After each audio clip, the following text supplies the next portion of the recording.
अब हम अगली प्रश्नावली की ओर बढ़ेंगे।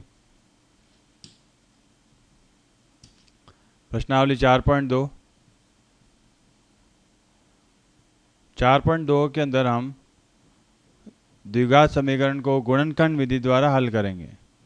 ये गुणनखंड विधि क्या है, ये हमने कक्षा 9 में पढ़ा था कि हम किसी भी द्विघात समीकरण को, द्विघात बहुपद को के मध्य पद को विभक्त करके उसके गुणनखंड प्राप्त कर सकते हैं। मध्य पद क्या है यहाँ पे, इसका मध्य पद अर्थात x का गुणांक, मध्य पद अर्थात x का गुणांक। तो हम ये कहेंगे कि दो संख्याओं का योग बराबर x का गुणांक होना चाहिए। तो x का गुणांक क्या है यहाँ पे, -3, और दो संख्याओं का गुणा अर्थात एक्स स्क्वायर का गुणांक गुणा अचर पद। तो एक्स स्क्वायर का गुणांक यहाँ पे कितना है, 1 है, और अचर पद कितना है, -10 है। तो ये हो गया -10। तो हमें ये सोचना है कि ऐसी दो संख्याएं जिनको जोड़ने पर -3 आए और जिनको गुणा करने पर -10 आए। तो 10 किसके किसके पहाड़े में आता है, 10 आता है 5 दूनी 10। तो यदि मैं -5 गुणा 2 करूं तो ये होता है -10, और -5 में 2 जोड़ दूं तो ये होता है -3। तो ये गुणा हो गया, ये योगफल हो गया। तो ये मध्य पद ऐसे विभक्त होगा। तो इसको हम ऐसे विभक्त करेंगे, एक्स स्क्वायर -3x - 10 बराबर 0 को एक्स स्क्वायर ऐसा कैसा लिखा जाएगा, -3x 2 भागों में विभक्त हो जाएगा, -5 + 2, तो अर्थात -5x + 2x -10 बराबर 0। ये 2 भाग में विभक्त हो गया है, एक भाग तो ये और दूसरा भाग ये। अब इन दोनों में से क्या कॉमन आ रहा है, उभयनिष्ठ x बाहर आ रहा है, x को ले लिया बाहर, यहाँ क्या बच गया, x -5x में से x गया तो 5, यहाँ से कॉमन आ रहा है 2, तो हो गया x -5 बराबर 0। अब x -5 बाहर आ रहा है, तो x -5 गुणा x + 2 बराबर 0। सबसे पहले इसको 0 करेंगे, x -5 को 0 किया 0 के बराबर, तो x बराबर हमें 5 प्राप्त होगा, या फिर x + 2 को 0 करने पर x बराबर -2 प्राप्त होगा। तो ये हमारे द्विघात समीकरण के मूल हो गए।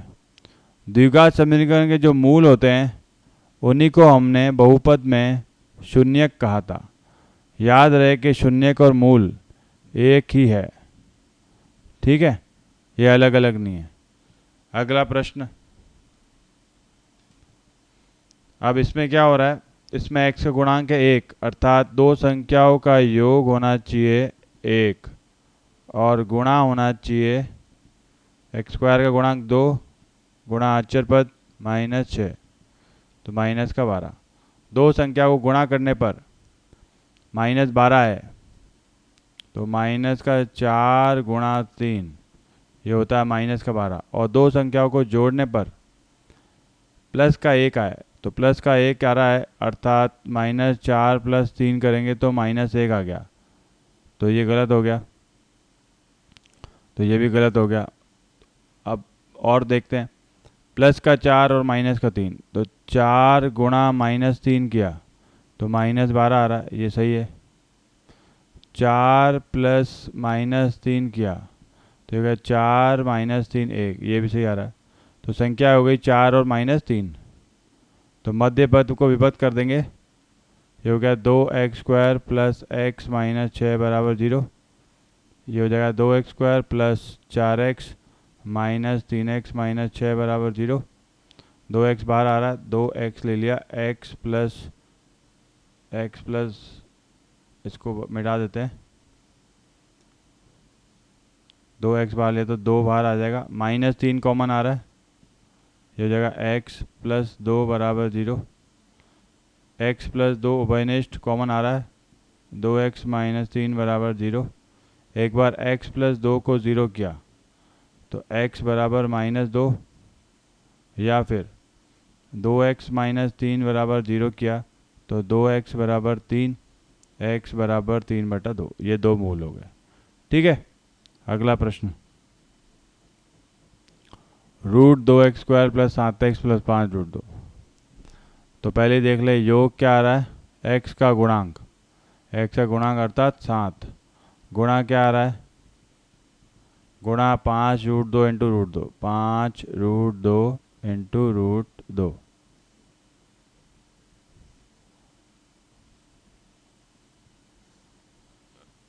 √2 तो 5√2 हो जाएगा 2, 10।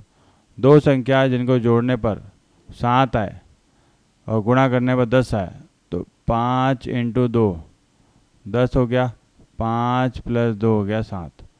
तो संख्याएं होंगी 5 और 2। तो मध्य पद को विभक्त करेंगे, ऐसे लिख देंगे √2x² प्लस 7x को लिखा 5x प्लस 2x,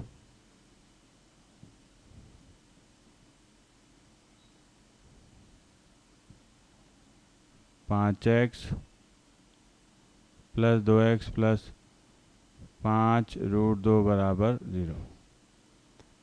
अब यदि मैं 5 को क्या लिख दूं,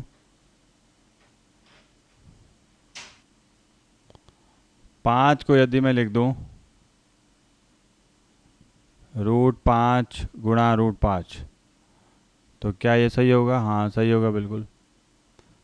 और 2 को यदि लिख दूं √5 √2 इंटू √2, 2 को लिख दे अगर √2 गुणा √2, तो ये भी सही होगा। तो मैं यहाँ लिख रहा हूँ √2x² प्लस 5 को लिख दिया √5 गुणा √5 फिर x, प्लस 2 को लिख दिया √2 फिर x, प्लस 5√2 बराबर 0। ठीक है, अब इन दोनों में से कॉमन क्या आ रहा है, x कॉमन आ रहा है, x, तो ये हो जाएगा x अंदर कॉमन, ये हो गया √2x प्लस √5 प्लस इन दोनों में से क्या कॉमन आ रहा है, √2, तो √2 बाहर ले लिया, ये हो गया √2x प्लस 5 बराबर 0। अब ये बन गया x √2x प्लस 5, √5 इंटू √5 5 हो जाएगा, प्लस √2x प्लस 5 बराबर 0। अब ये कॉमन आ रहा है, तो √2x प्लस 5 पूरा बाहर आ गया, ये बन गया x प्लस √2 बराबर 0। इसको हल करेंगे तो x का मान आ जाएगा -5/√2, या फिर इसको हल करेंगे तो x का मान आ जाएगा -√2। ठीक है, अगला प्रश्न, अब यदि हम देखें तो योग तो है हमारे पास x का गुणांक -1 गुणा दो संख्या को गुणा अर्थात x² का गुणांक गुणा 1/8,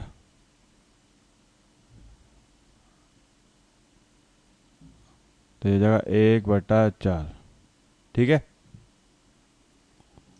तो दो संख्या को गुणा 1/4 आना चाहिए, योग -1, योग -1 और 1/4, तो 1/4 तो तभी आ सकता है जब हम 1/2 को 1/2 से गुणा करेंगे, तो ये 1/4 आ जाएगा।